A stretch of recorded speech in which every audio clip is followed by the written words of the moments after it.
Hi students, இன்னைக்கு நம்ம class 11 chapter 1 sets, relations and functionsல first concepts பார்க்க போறோம். அதுல first என்ன இருக்கு அப்படினா set. Set is a collection of well-defined objects. Set is a collection of well-defined objects. Okay ma'am. ஒரு செட் அப்படின்னா அது மேக் பண்ணுறதுக்காக சில கண்டிஷன்ஸ் கொடுப்பாங்க. ஓகேவா, அந்த கண்டிஷன் பேஸ் பண்ணி நம்ம கலெக்ட் பண்ணுற செட் வந்து எப்பயும் மாறாதான் இருக்கும். அப்படி இருந்தால் மட்டும்தான் அது செட். ஓகேவா, அதுக்கு சில எக்ஸாம்பிள்ஸ் கொடுத்துருக்காங்க, அதை பார்ப்போம். ஓகேவா, அதை பார்த்தா உங்களுக்கு இன்னும் கிளியராக புரியும். இப்போ ஃபஸ்ட்டே எக்ஸாம்பிள் பார்த்தீங்கன்னா the collection of all beautiful flowers in Ooty Rose Garden. Collection of all beautiful flowers அப்படின்னு கொடுத்துருக்காங்க. ஓகேவா, இப்போ கலெக்ஷன் ஆஃப் ஃப்ளார்ஸ் இல்லை கலெக்ஷன் ஆஃப் ரோசஸ் அப்படின்னு கொடுத்தனா நம்ம காமனாக கொடுக்குறப்ப நம்ம ஈஸியாக ஃபைண்ட் பண்ணலாம். பியூட்டிஃபுல் ஃப்ளார்ஸ்ன்னு கொடுத்துருக்காங்க. இப்போ அந்த பியூட்டிஃபுல் அப்படின்றத எடுத்துக்கிட்டோம் அப்படின்னா ஒரு பர்சனுக்கு வந்து அழகாக இருக்கிறது, இன்னொரு பர்சனுக்கு அது எப்படி இருக்காது, அழகில்லாமல் தோணும், சாதாரண பூ மாதிரி தெரியலாம். ஓகேவா, ஸோ ரசனைன்றது ஒருத்தருக்கு ஒருத்தர் என்ன ஆகும் அப்படின்னா மாறுபட்டுக்கிட்டே இருக்கும். அப்போது இதில் வந்து இதுதான் வந்து வரும் அப்படின்றத நம்ம என்ன பண்ண முடியாது, கலெக்ட் பண்ண முடியாது. So this is not a set. ஓகேவா, அடுத்து பார்த்தீங்க அப்படின்னா இந்த collection of old man in Tamil Nadu. Collection of old man அப்படின்றப்ப இப்போ ஓல்டு ஏஜ் ஆனவங்க, ஓகே வயசானவங்க அப்படின்னு நம்ம சொல்கிறப்ப ஒரு சிலர் வந்து அதோட கான்செப்ட் கொஞ்சம் கொஞ்சமாக மாறும். ஒரு சில 50 வயசாகிட்டே வயசாகிடுச்சு அப்படின்னா, ஒரு சிலருக்கு 60 ஏஜ் ஆகிட்டா ஏஜ் ஆயிடுச்சு, ஒரு சில 70 ஏஜுக்கு மேலே போனால் தான் ஏஜ் ஆயிடுச்சு அப்படின்னு சொல்லுவாங்க. ஸோ இதை இந்த கேட்டகரிஸ் பார்க்குறப்ப இது வந்து யாரெல்லாம் வருவா அப்படின்றத நம்மளால ஈஸியாக ஃபைண்ட் பண்ண முடியாது. So this is not a set. ஓகேவா, தென் தேர்ட் ஒன் பாருங்கள், the collection of all red roses in the garden. ஓகேவா, இது வந்து பார்த்தீங்கன்னா ஒரு கார்டன் இருக்க ரெட் ரோசஸ் வந்து கலெக்ட் பண்ணி சொல்லியிருக்காங்க.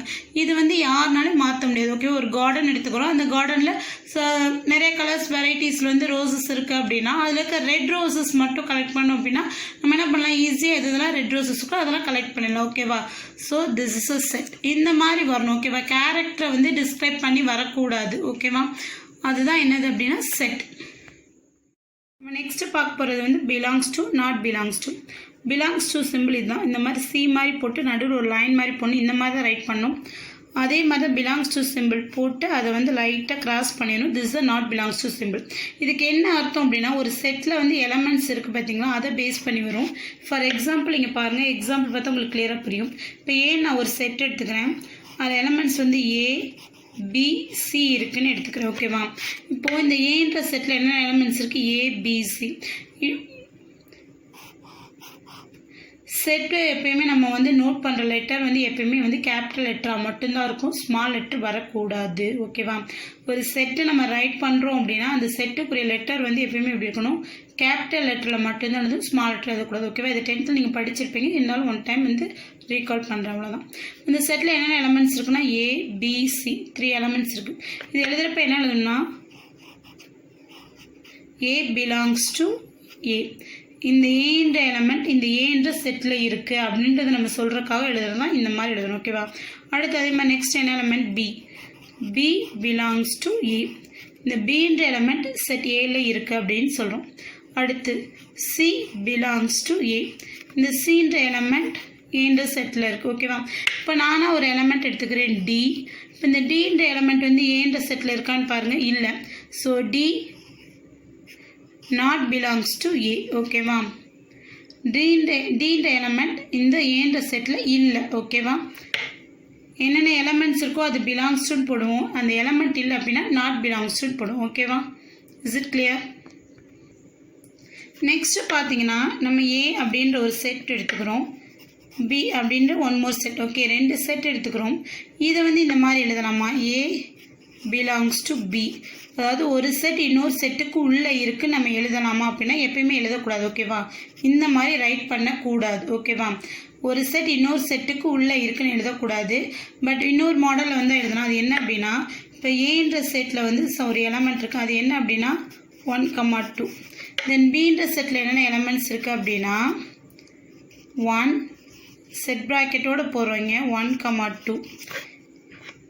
இந்த செட் ப்ராக்கெட்டோடு இதை வந்து இங்கே எழுதிக்கிறோம். ஓகேவா, 2 3 இப்படி இருக்குன்னு வச்சுக்கோங்களேன். இப்போ நம்ம இதில் வந்து என்னென்ன எலமெண்ட்ஸ் இருக்குன்னு எழுதுகிறப்ப 1 in B எழுதலாம். 1ன்ற எலமெண்ட் பியில் இருக்குது, இது ஃபுல்லாக ஒரே எலமெண்ட்டு நம்ம கன்சிடர் பண்ணுறோம். அப்போ ஒரு set bracket of 1, 2 in B 3 belongs to B right பண்ணுவோமா. இப்போது இந்த இடத்துல பார்த்தீங்க அப்படின்னா இந்த செட் bracket of 1, 2 எதுக்கு ஈக்குவல்மா, செட் ஏக்கு ஈக்குவல். ஸோ அந்த இடத்துல நம்ம என்ன எழுதிக்கலாம் அப்படின்னா A belongs to Bன்னு எழுதிக்கலாம். ஓகேவா. இந்த ஹோல் செட்டுமே அதுக்குள்ளே ஒரு எலமெண்ட்டாக வந்தால் மட்டும் A belongs to B, அதாவது ஒரு செட்டு வந்து இன்னொரு செட்டுக்கு குள்ளே இருக்குது அப்படின்னு சொல்லிக்கலாம். மற்றபடி இது பிலாங்ஸ் டுன்னு எழுதக்கூடாது. ஒரு செட் இன்னொரு செட்டுக்கு உள்ளே இருக்கும் அப்படின்னா அந்த ஹோல் செட்டுமே அந்த ஒன் மோர் செட்டில் ஒரு எலமெண்ட்டாக இருந்தால் மட்டும் எழுதலாம், இல்லைன்னா எழுதக்கூடாது. ஓகேவா. நம்ம நெக்ஸ்ட்டு பார்க்க போகிறது வந்து எம்டி செட் ஆர் void செட். The set containing no elements is called an empty set or void set. ஒரு செட் எடுத்துக்கிறோம் அப்படின்னா அந்த செட்டில் வந்து எலமெண்ட்டே இல்லை, வெறும் செட் ப்ராக்கெட் மட்டும்தான் இருக்குது அப்படின்னா இந்த செட்டை நம்ம என்ன சொல்லுவோம் அப்படின்னா எம்டி செட் அப்படின்னு சொல்லுவோம். இதுக்கு ஒன் மோர் சிம்பிள் இருக்குது. This is a phi. Okay, this is phi, PHI phi. ஓகே, இந்த பையோட மீனிங்கும் எம்டி செட் தான். ஓகேவா. இந்த மாதிரி வெறும் எம்டியாக செட் ப்ராக்கெட் மட்டும் போடாமல் இந்த மாதிரி நம்ம ரைட் பண்ணாலும் this is a empty set. இதோட நேம் வந்து பை, PHI. ஓகேவா. ஓகே, நெக்ஸ்ட் நம்ம பார்க்க போகிறது சப்செட். ஓகே, நெக்ஸ்ட் நம்ம என்ன பார்க்க போகிறோம் அப்படின்னா சப்செட். சப்செட் பற்றி ஆல்ரெடி நீங்கள் 10th படிச்சிருப்பீங்க. இருந்தாலும் இப்போ இன்னொரு தடவை சொல்கிறேன், கிளியராக புரிஞ்சுக்கோங்க. இப்போ நான் வந்து ஏன்னு ஒரு செட் எடுத்துக்கிறேன். ஓகேவா. அதில் சில எலமெண்ட்ஸ் எடுத்துக்கிறேன். த எலமெண்ட்ஸ் ஆர் 1, 2, 3. ஓகேவா. இப்போ இந்த செட்டில் எத்தனை எலமெண்ட்ஸ் இருக்குது, 3 எலமெண்ட்ஸ் இருக்குது. இப்போ இதுக்கு நான் சப்செட் ரைட் பண்ண போகிறேன் அப்படின்னா ஃபஸ்ட்டு வந்து சிங்கிள் எலமெண்ட் இருக்க மாதிரி எழுதணும். ஓகேவா. ஒவ்வொரு எலமெண்ட்டாக ஒரு செட் ப்ராக்கெட் எழுத போகிறோம். First 1, next 2, next 3. Single elements எழுதிட்டு அடுத்து 2 எலமெண்ட்ஸ் எழுதணும். அப்போ வந்து என்ன பண்ணுறோம் அப்படின்னா 1, 2, நெக்ஸ்ட்டு 2, 3, அடுத்து 1, 3. இப்போ 2 எலமெண்ட்ஸை ஜாயின் பண்ணி எழுதிட்டோம். அடுத்து இந்த 3 எலமெண்ட்ஸையும் சேர்த்து எழுதுகிறோம். ஓகேவா. ஆல் த எலமெண்ட்ஸையும் சேர்த்து எழுதுகிறோம். இப்போ 1, 2, 3 சிங்கிள் எலமெண்ட்ஸ் எழுதிட்டோம், 2 எலமெண்ட்ஸ் எழுதிட்டோம், 3 எலமெண்ட்ஸ் எழுதிட்டோம். அடுத்து நம்ம எழுத போகிறது எந்த எலமெண்ட்ஸுமே இல்லாமல் எழுதணும். ஓகேவா. இந்த மாதிரி தான் சப்செட் மேக் பண்ணணும். ஒரு செட்டு கொடுத்து இதுக்கு சப்செட் மேக் பண்ணுங்கன்னா ஃபஸ்ட்டு எம்டி செட் ரைட் பண்ணணும், அடுத்து சிங்கிள் எலமெண்ட்ஸாக எழுதணும், அடுத்து 2 எலமெண்ட்ஸ் எழுதணும், அடுத்து 3 எலமெண்ட்ஸ் எழுதணும். இதில் அடுத்து 4 எலமெண்ட்ஸ் இருந்தால் 4 எலமெண்ட் நம்பர் ஆஃப் எலமெண்ட்ஸை பொறுத்து அடுத்து நம்ம எழுதிக்கிட்டே போகணும். ஓகேவா. So these are the subset of the set A. ஓகேவா. இதில் வந்து பார்த்தீங்கன்னா ப்ராப்பர் சப்செட், இம்ப்ராப்பர் சப்செட்டுன்னு இருக்கு. ஓகேவா. என்னது நம்ம proper subset, improper subset. Improper சப்செட்னா ஃபஸ்ட்டு என்னென்னு தெரிஞ்சுக்கோங்க, அப்புறம் ப்ராப்பர் சப்செட் ஈஸியாக புரியும். ஓகேவா. இம்ப்ராப்பர் சப்செட் அப்படின்னா இப்போது இந்த செட் நான் எடுத்துக்கிறேன். ஓகேவா. இதுக்கு வந்து ஒரு செட்டுக்கு நேம் கொடுக்குறேன். That set is B. B is equal to set 1, 2, 3 எடுத்துக்கேன். ஓகேவா. இப்போ செட் ஏ என்னடமா, A is equal to 1, 2, 3 already நம்ம எழுதிட்டோமா. இந்த பின்ற செட்டு ஏன்ற செட்டு எப்படி இருக்குது, நம்பர் ஆஃப் எலமெண்ட்ஸ் எல்லாமே சேமாக இருக்குது. ஓகே, ஈக்குவலாக இருக்குது. பட் ஆனால் இதுலேருந்து எழுதின சப்செட் தான் இது. ஓகேவா. இதுலேருந்து நம்ம எடுத்து எழுதின சப்செட் தான் இது. ஓகேவா. ஸோ நம்ம எப்படி எழுதணும்னா பி இஸ் சப்செட் ஆஃப் ஏன்னு எழுதுவோம். இதுக்கு பேர் தான் இம்ப்ராப்பர் சப்செட். இந்த லைன் கீழே போட்டோம்னாவே இது என்ன அப்படின்னா இம்ப்ராப்பர் சப்செட். புரியுதா உங்களுக்கு. அதாவது ஒரு செட் எடுத்து அதுலேருந்து நம்ம சப்செட் மேக் பண்ணுறோம். இந்த கிவன் செட்டும் நம்ம எடுத்து எழுதியிருக்க சப்செட்டு ஈக்குவலாக இருக்குன்னா அது சப்செட் எழுதும்போது B is a subset of ஏன்னு எழுதுவோம். அந்த இடத்துல கீழே ஒரு லைன் போட்டிருப்போம். இந்த லைன் போட்டாவே இது என்ன அர்த்தம்னா பி வந்து ஏக்கு ஈக்குவலாகவும் இருக்கலாம் அப்படின்னு அர்த்தம். ஓகேவா. So this set called improper subset. ஓகேவா. இந்த பி சப்செட் ஆஃப் இன்னொரு மாதிரி எழுதலாம், ஏ இஸ் அ சப்செட் ஆஃப் பின்னு மாற்றி எழுதலாம். ஓகேவா. எப்படி எழுதனாலும் இதோட மீனிங் மாறாது. ஓகேவா.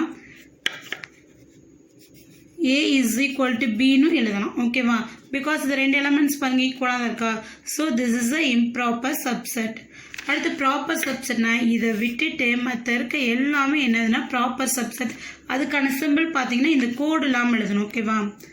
ஸோ இந்த செட் பார்த்தீங்கன்னா நான் ஒரு செட் எடுத்துக்கிறேன் சி. ஓகேவா. அந்த செட் வந்து 1 அப்படின்னு மட்டும் இருக்குது. அடுத்து டின்னு ஒரு செட் எடுக்கிறேன். அதில் வந்து 1, 2 மட்டும் இருக்குது அப்படின்னா this is set C, this is set D. இப்போ எழுதுகிறப்ப எப்படி எழுதணும்னா C is a subset of D. This is a proper subset. ஓகேவா, ப்ராப்பர் சப்செட். அதே மாதிரி C is a proper subset of A. ஓகேவா, அடுத்து அதே மாதிரி இந்த D வந்து Aக்கு வந்து ப்ராப்பர் சப்செட்டாக இருக்கும். புரியுதாம்மா? this is a proper subset. Proper subset improper subset என்ன? ப்ராப்பர் சப்செட்டில் வந்து இங்கே இருக்க எலமெண்ட்ஸில் காட்டிலும் கம்மியாக தான் இருக்கும். ஓகேவா, இம்ப்ராப்பர் சப்செட் வந்து நம்ம கிவன் செட்டுக்கும் இந்த செட்டுக்கும் எப்படி இருக்கும்னா ஈக்குவலாக இருக்கும். ஓகேவா, அதுதான் என்னதுன்னா இம்ப்ராப்பர் சப்செட். ஓகேவா, அடுத்து நீங்கள் தெரிஞ்சுக்க போகிறது என்ன அப்படின்னு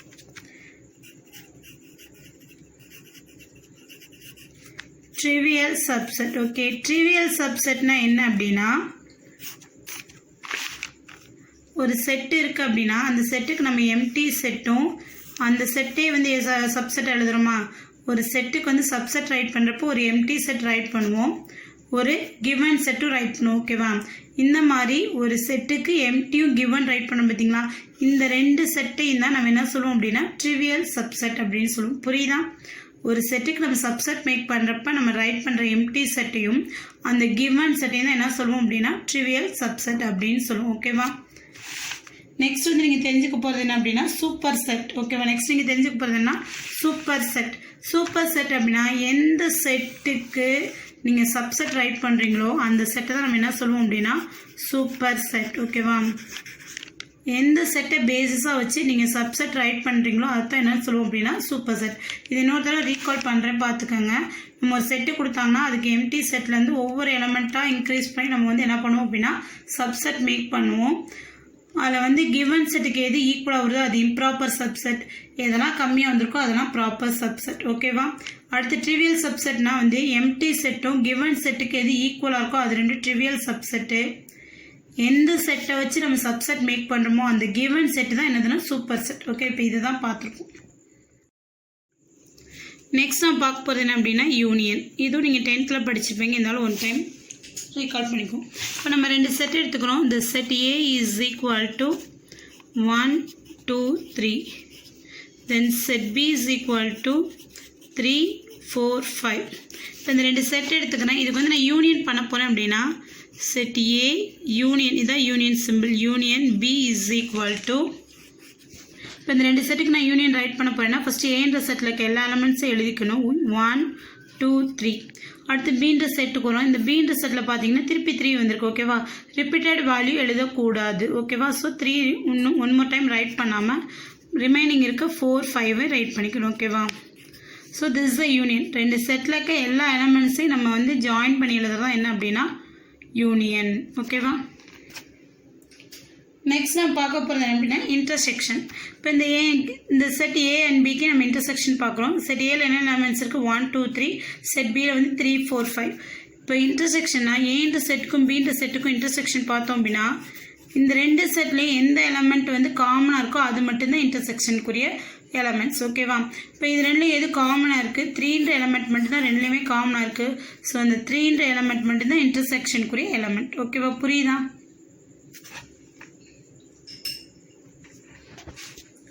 நெக்ஸ்ட் நம்ம பார்க்க போகிறது அப்படின்னா டிஸ்ஜாயிண்ட் செட். ஓகேவா, டிஸ்ஜாயிண்ட் செட்னா என்ன அப்படின்னா இப்போது ஏன்ற ஒரு செட் எடுத்துக்கிறோம். அதில் இருக்க எலமெண்ட்ஸ் பார்த்தீங்க அப்படின்னா 1, 2 இருக்குது. நெக்ஸ்ட் பீன்ற ஒரு செட் பார்க்குறோம். அதில் இருக்க எலமெண்ட்ஸ் பார்த்தீங்கன்னா 3, 5 இருக்குது. இப்போ இந்த 2 செட்டுக்கும் நான் இன்டர்செக்ஷன் பார்க்குறேன். இன்டர்செக்ஷன் என்ன அர்த்தம்?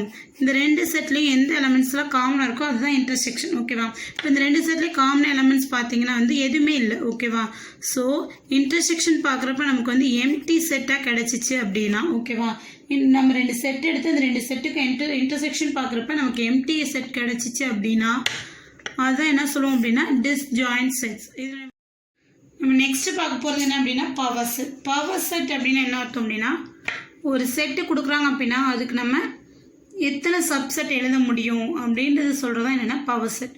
இப்போ நான் ஏ அப்படின்ற ஒரு செட் எடுத்துக்கிறேன்.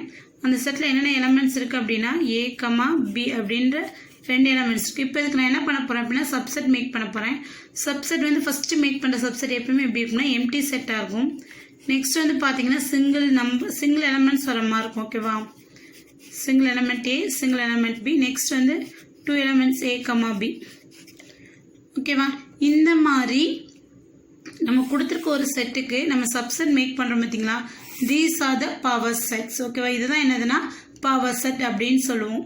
இதில் எத்தனை எலமெண்ட்ஸ் இங்கே வந்து பார்த்தீங்கன்னா இங்கே 2 எலமெண்ட்ஸ் இருக்குது. அதனால் நம்ம ஈஸியாக வந்து எத்தனை எலமெண்ட்ஸ் வந்துருச்சு பார்த்தீங்கன்னா 1 2 3 4ன்னு சொல்கிறோம். ஓகேவா, இதே வந்து நிறைய எலமெண்ட்ஸ் இருக்குது, அதுக்கு வந்து சப்செட் எழுதுகிறப்ப எத்தனை சப்செட் வரும் அப்படின்னு கேட்டாங்கன்னா அதுக்கு ஃபார்முலாஸ் இருக்குது. ஓகேவா, ஜென்ரலாக வந்து பவர் செட்டை வந்து பி ஆஃப் ஏ அப்படின்னு சொல்லுவோம். நம்பர் ஆஃப் எலமெண்ட்ஸ் இந்த செட் பவர் அப்படின்றப்ப என்னு போட்டுக்கும். ஓகேவா, நம்பர் ஆஃப் எலமெண்ட்ஸ் இந்த செட் அப்படின்றப்ப என் ஆஃப் பி ஆஃப் ஏன்னு போடுவோம். என் ஆஃப் பி ஆஃப் ஏக்குரிய ஃபார்முலா என்ன அப்படின்னா 2 பவர் n. இதுலேயும் நீங்கள் 10th படிச்சிருப்பீங்க, இருந்தாலும் ஒன் டைம் வந்து ரீகால் பண்ணிக்கோங்க. 2 power n, number of elements இந்த power set is equal to 2 power n. This is a formula. ஓகேவா, நெக்ஸ்ட் நான் பார்க்க போகிறது அப்படின்னா யூனிவர்சல் செட். யூனிவர்சல் செட் அப்படின்னா ஒரு 4 or 5 செட்ஸ் இருக்குன்னா அந்த செட்டு எல்லாமே ஏதாவது ஒரு செட்டுக்குள்ளே இருக்குது அப்படின்னு சொல்கிறது தான் யூனிவர்சல் செட். இந்த செட்டை வந்து நம்ம என்னென்னு டினோட் பண்ணுவோம் அப்படின்னா யூ அப்படின்னு டினோட் பண்ணுவோம். ஓகேவா, யூ அப்படின்ற லெட்டரால் டினோட் பண்ணுவோம். This is a universal set. Universal set இருக்குன்னா இப்போ ஃபார் எக்ஸாம்பிள் ஏ அப்படின்னு எடுத்துக்கிறேன். ஏன்னு எடுத்துக்கிட்டு அதில் வந்து ஏ பி சி அப்படின்னு ரைட் பண்ணுறேன். அடுத்து பின்ற செட் எடுத்துக்கிறேன், டி இ எஃப் அப்படின்னு ரைட் பண்ணிக்கிறேன். அடுத்து சின்ற செட் எடுத்துக்கிறேன், அதில் வந்து எக்ஸ் ஒய் இசட் அப்படின்னு ரைட் பண்ணிக்கிறேன். இது வந்து தனித்தனி செட். ஓகேவா, இதுக்கான யூனிவர்சல் செட் ரைட் பண்ணுறோம் அப்படின்னா இதில் என்ன இருக்குது, ஏபிசிடி லெட்டர்ஸ் தான் இருக்குது. ஸோ இங்கே எழுதுகிறப்ப ஏ பி சி டி எல்லா லெட்டர்ஸுமே. ஓகேவா, எக்ஸ் ஒய் இசட் இது எக்ஸட்ரா. ஓகேவா, இந்த மாதிரி ரைட் பண்ணோம் அப்படின்னா this is a universal set. இந்த செட்டுக்குள்ளே வந்து இந்த செட்டும் இருக்கும், இந்த செட்டு இருக்கும், இந்த செட் இருக்கும். ஓகேவா, நிறைய செட் இருக்கும். அந்த செட்டு எல்லாமே ஏதாவது ஒரு செட்டுக்குள்ளே கவர் ஆகி வரதான் என்னதுன்னா யூனிவர்சல் செட். எந்த செட்டுக்குள்ளே கவர் ஆகுதோ அதுதான் என்ன சொல்லுவோம் அப்படின்னா யூனிவர்சல் செட் அப்படின்னு சொல்லுவோம். ஓகேவா, நெக்ஸ்ட் நான் பார்க்க போகிறது என்ன அப்படின்னா காம்ப்ளிமெண்ட். ஓகேவா, காம்ப்ளிமெண்ட்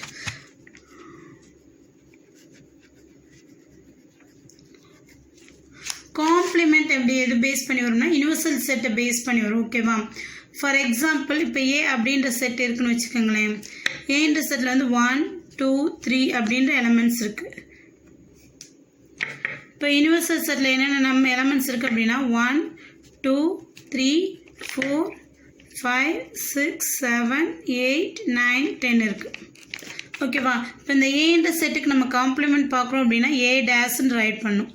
இதுதான் காம்ப்ளிமெண்ட்ஸ். ஏ டேஷ் ரைட் பண்ணிட்டேன். காம்ப்ளிமெண்ட் பண்ணுறோம் அப்படின்னா இந்த ஏ செட்டில் இருக்க எந்த எலமெண்ட்ஸுமே யூனிவர்சல் செட்டில் இருக்கிறத கேன்சல் பண்ணிடணும்.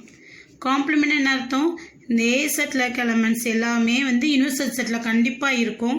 அந்த எலமெண்ட்ஸ்லாம் கேன்சல் பண்ணிட்டு ரிமைனிங் இருக்கிறத மட்டும் எழுதுவோம். 4 5 6 7 8 9 10. ஓகேவா, புரியுதா? காம்ப்ளிமெண்ட்னா ஏ காம்ப்ளிமெண்ட்னா ஏல இருக்க எந்த எலமெண்ட்ஸுமே வந்து ஆன்சரில் வராது. ஓகேவா, அதுதான் என்ன சொல்லுவோம் அப்படின்னா காம்ப்ளிமெண்ட் அப்படின்னு சொல்லுவோம். நெக்ஸ்ட் பார்க்க போகிறது செட் டிஃப்ரென்ஸ்.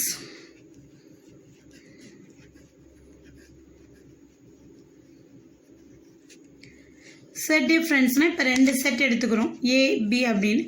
ஏன்ற செட்டில் என்ன எலமெண்ட்ஸ் இருக்குன்னா 1 2 3 4 5. ஓகேவா, இப்போ பின்ற செட்டில் என்னென்ன எலமெண்ட்ஸ் இருக்குது அப்படின்னா 3 4 5 6 7. இப்போ இந்த ஏக்கும் பிக்கும் செட் டிஃப்ரென்ஸ் பார்க்குறோம் அப்படின்னா அதுக்கு சிம்பிள் வந்து மைனஸ் தான். ஏ மைனஸ் பி, ஏ மைனஸ் பி. இப்போ இதுக்கு டிஃப்ரென்ஸ் பார்க்க போகிறோம் அப்படின்னா ஃபஸ்ட்டு 2 செட்டை எடுத்து எழுதிக்குவோம். 1 2 3 4 5 மைனஸ் 3 4 5 6 7. ஏன்ற செட்லேருந்து பின்ற செட்டை சப்ராக்ட் பண்ணுறோம் அப்படின்னா இந்த ஏக்கும் பிக்கும் இதெல்லாம் காமனாக இருக்கும். ஓகேவா, அதை ஃபுல்லாக அடிச்சிடணும். அடிச்சுட்டு ரிமைனிங் இந்த செட்டில் எது, அதாவது ரிமைனிங் இந்த ஃபஸ்ட்டு செட்டில் எது இருக்கோ அது மட்டும்தான் answer. So A minus B is equal to 1,2 மட்டும்தான் ஆன்சர். மிச்சதெல்லாம் எனக்கு கிடையாது, வராது ஆன்சர். ஓகேவா, இஸ் இட் கிளியர்? இதுதான் செட் டிஃப்ரென்ஸ். இதே நம்ம வந்து பி மைனஸ் ஏன்னு ரைட் பண்ணுறோம்னு வச்சுக்கோங்களேன். பி மைனஸ் ஏன்னு ரைட் பண்ணோம்னா பியில் என்ன எலமெண்ட்ஸ் இருந்துச்சு, 3 4 5 6 7 மைனஸ் ஏல என்ன நம்பர்ஸ் இருந்துச்சு 1 2 3 4 5. இப்போ பிலேருந்து ஏவை மைனஸ் பண்ணுறப்ப பிக்கு ஏக்கு எந்த நம்பர்ஸ்லாம் காமனாக இருக்குது அப்படின்னு பார்த்தோம்னா 3 4 5 காமனாக இருக்குது. ரிமைனிங் இந்த பி செட்டில் இந்த ஃபஸ்ட்டு செட்டில் எது இருக்கோ அதுதான் answer. So B minus A is equal to 6, 7. Is it clear?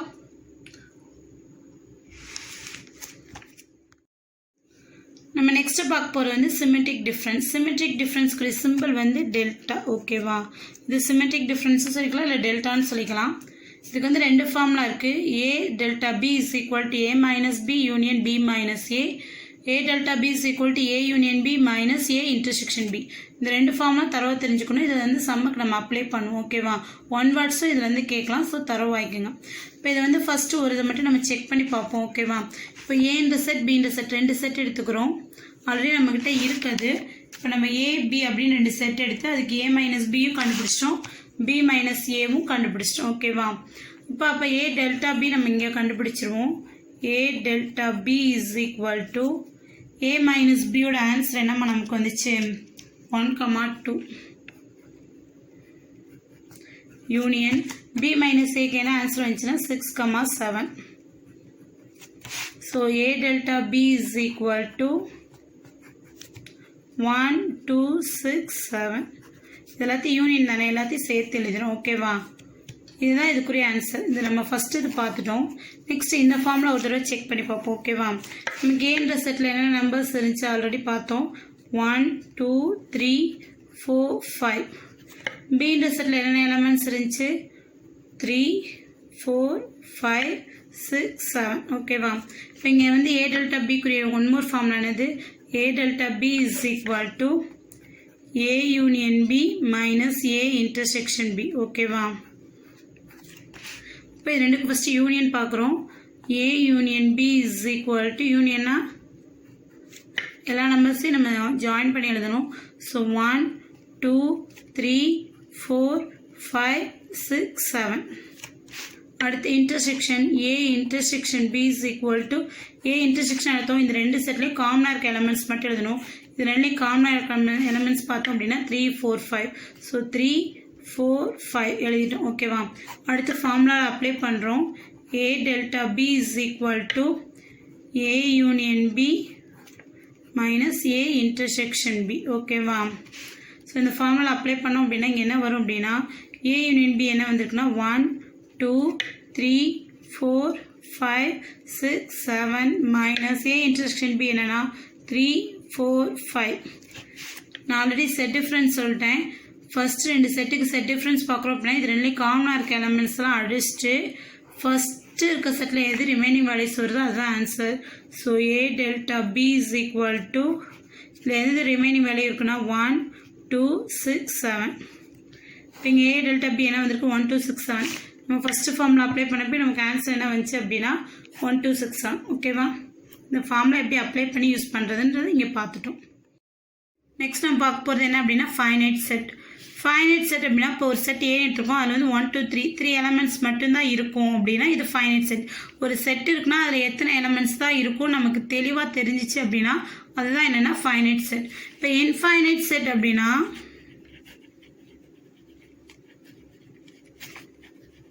இப்போ இன்ஃபைனைட் செட் அப்படின்னு பார்த்தீங்க அப்படின்னா இப்போ செட் ஏ எடுத்துக்கிட்டோம் அப்படின்னா 2 4 6 8 10 இஸ் கோயிங் ஆன். ஓகேவா? இந்த நம்பர்ஸ் இந்த மாதிரி போய்கிட்டே இருக்குது அப்படின்னா இதில் எத்தனை நம்பர் ஆஃப் எலமெண்ட்ஸ் இருக்குன்னு நம்மளால் சொல்ல முடியாது.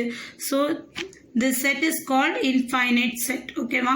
this is a finite set, this is a infinite set. அடுத்து நம்ம தெரிஞ்சுக்க போகிறது என்ன அப்படின்னா கார்டினாலிட்டி அப்படின்னா என்ன அர்த்தம் அப்படின்னா ஒரு செட்டில் எத்தனை எலமெண்ட்ஸ் இருக்குது கார்டினல் நம்பர்ஸ் அப்படின்னு படிச்சிருப்பீங்க. ஓகேவா?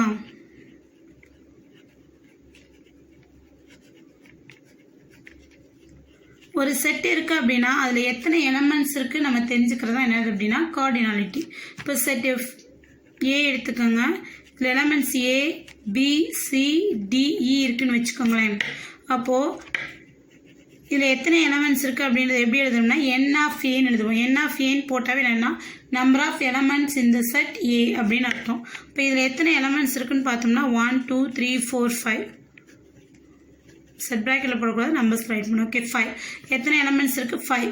இந்த மாதிரி ஒரு செட்டில் எத்தனை எலமெண்ட்ஸ் இருக்குன்னு தெரிஞ்சுக்கிறது தான் கார்டினல் நம்பர் அப்படின்னு சொல்லுவாங்க. இதுக்கு என்ன சொல்லுவாங்க அப்படின்னா கார்டினாலிட்டி. ஓகேவா. நெக்ஸ்ட் நம்ம தெரிஞ்சுக்கூடியது என்ன அப்படின்னா சிங்கிள்டன் செட். ஓகேவா. சிங்கிள்டன் செட்னா என்ன அர்த்தம் அப்படின்னா ஒரு செட் எடுத்துக்கிட்டோம் அப்படின்னா அந்த செட்டில் ஒரே ஒரு எலமெண்ட் மட்டும் இருக்குது. Okay, number of elements in the set is 1 is called singleton set. ஓகேவா. நெக்ஸ்ட் நம்ம பார்க்க போகிறது வந்து என்னென்னா கார்ட்டீசியன் ப்ராடக்ட். கார்ட்டீசியன் ப்ராடக்டாக ஃபஸ்ட்டு நம்ம எது பார்க்க போகிறோம் 2 செட்ஸ் பார்க்க போகிறோம். இப்போ நான் ஏ பி அப்படின்ற 2 செட் எடுத்துக்கிறேன். ஏன்ற செட்டில் வந்து a, 1 அப்படின்ற எலமெண்ட்ஸ் இருக்குது. பின்ற செட்டில் பார்த்தீங்க அப்படின்னா b, 2 அப்படின்ற எலமெண்ட்ஸ் இருக்குது. இப்போ இது ரெண்டுக்கு என்ன பண்ண போகிறேன் அப்படின்னா கார்ட்டீசியன் ப்ராடக்ட் பண்ண போகிறேன் அப்படின்னா ரெண்டும் என்ன பண்ண போகிறோம் அப்படின்னா ஆர்டர்டு பேரில் எழுத போகிறோம். இந்த மாதிரி 2 செட்டை வந்து அதில் இருக்க எல்லா எலமெண்ட்ஸையும் நம்ம ஆர்டர்டு பேரில் மேக் பண்ணி எழுதுறது தான் என்ன அப்படின்னா கார்ட்டீசியன் ப்ராடக்ட். இது எப்படி எழுதலாம் அப்படின்னா ஃபஸ்ட்டு ஏன்ற எலமெண்ட் இருக்கா அதை வச்சு எழுத போகிறோம். இப்போ எப்படி வரும்னா a, b, அடுத்து a, 2, நெக்ஸ்ட் a, 2, அடுத்து என்ன வரும் அதே மாதிரி 1, b, 1, 2.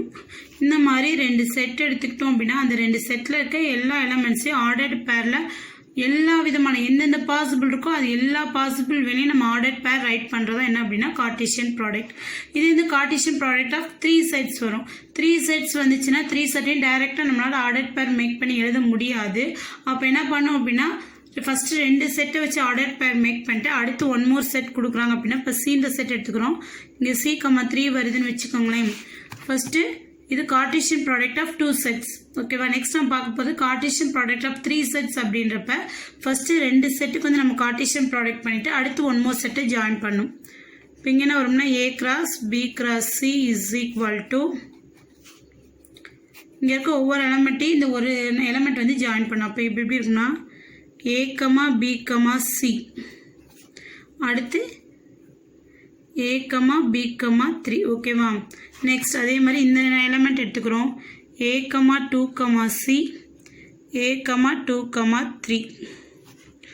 Next 1, b, 1, b, c, next அதே மாதிரி 1, b, 3. Next 1, 2, c, next 1, 2, 3. ஓகேவா. இதுதான் கார்ட்டீசியன் ப்ராடக்ட் ஆஃப் 3 செட்ஸ்.